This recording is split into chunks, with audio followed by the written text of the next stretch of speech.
So, welcome back to another BTC tracking episode. Quick word before I begin. Thank you, Thomas, for providing the music, which you will hear underneath the video today going forward. Very cool. Very cool. Thank you. So, BTC, let's jump straight into it. If we quickly just recap the weekly, obviously you guys know that I've had my eye on this 40k support floor for quite some time. And obviously, last week traded back above, and this week still trading and holding the momentum above, which is a decent sign of some strong bullish momentum coming into the markets off the back end of such a significant dive off the highs.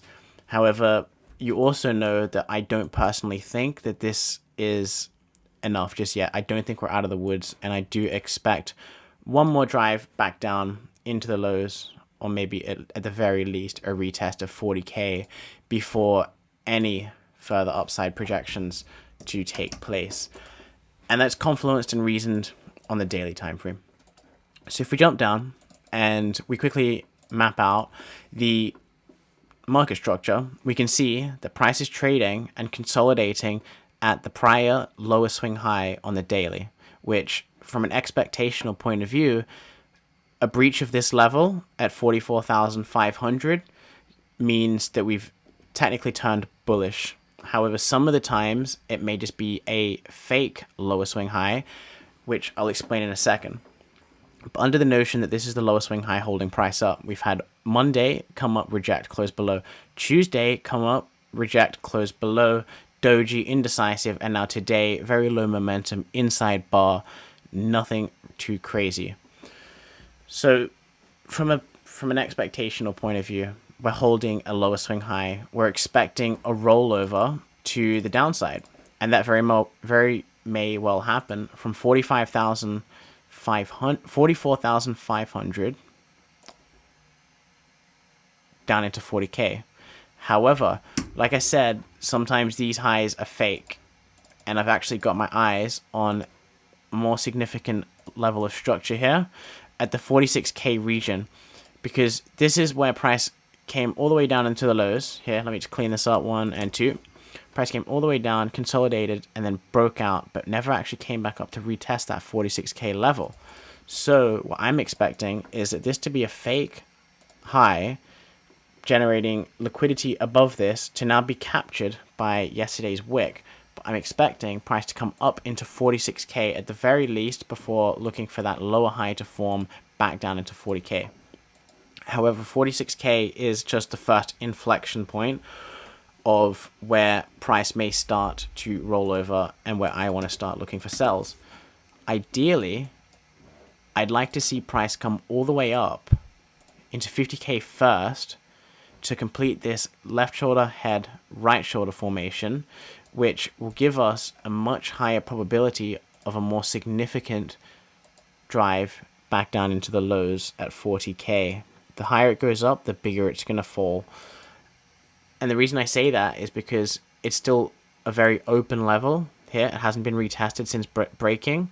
It held over here in this consolidation, and it's got the psychological factor of $50,000. Could you imagine how many more people would get onto the bandwagon of BTC to the moon if price sees 50k? It would drive in so many more buyers into the market and fuel the liquidity for a further downside push, which would align nicely with my 30k level price projection. However, that being said, we don't have to come up to 50k. It actually would be quite overextended. We may just come up 46k, call it 4750, 47,500, just because of the psychological square number, if you will, before printing a lower high and then rolling back down. Okay?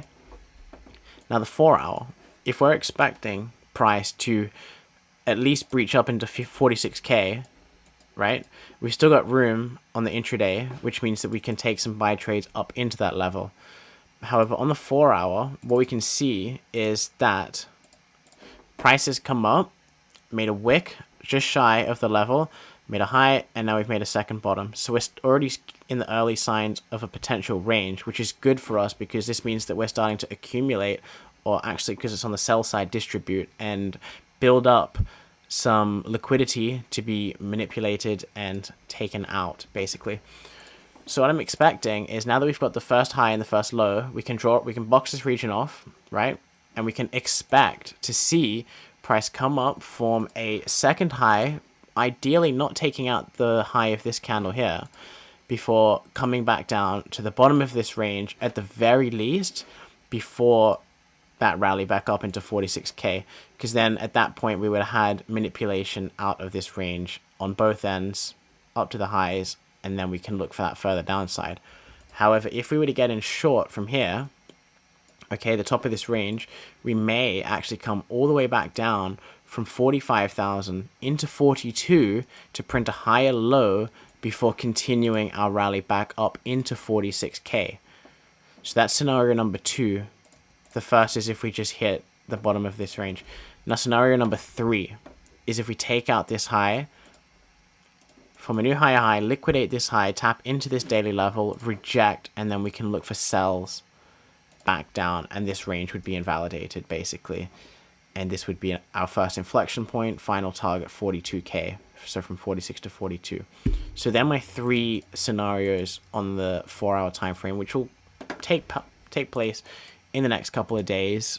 We can track it as it continues to go, but for this evening and tomorrow, probably this evening in Asia actually, playing the expectation of the high of the range, which we can map it out here, okay, is expecting price to come up, take out the high of this range. Maybe if it comes and takes out that high, then I won't sell until the daily level. But if we do start to show strong rejections at this level here, which is the previous Asia high from yesterday, if we stay below this wick high, we can look to get short down at the bottom of that range down there, like so. We can sling a fib from here to here. We can see that we may just come up and form an equal high or low right up here at that 61.8 extension, or from the finer details, get stuck on that tiny consolidation just there, like so. So there's a few different possibilities here on where price may head on the intraday, but overall, my region of interest to sell for this evening is that basically down to the bottom of this range, like so, like so.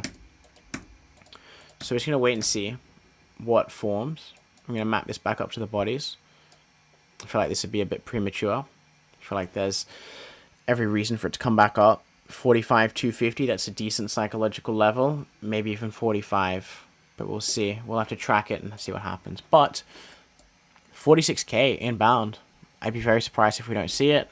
46 down into 40, or we may come up to 47.50 or 50, back down into 40. 4 hours going to paint the way, and then the intraday, I'm looking for those shorts from yesterday's Asia high, even if it's just a temporary pullback into, say, today's Asia high, before then continuing that move back into the highs, like so. So we're just going to wait and see. As always, I'll keep you updated, and I'll catch you in the next one, really. Peace.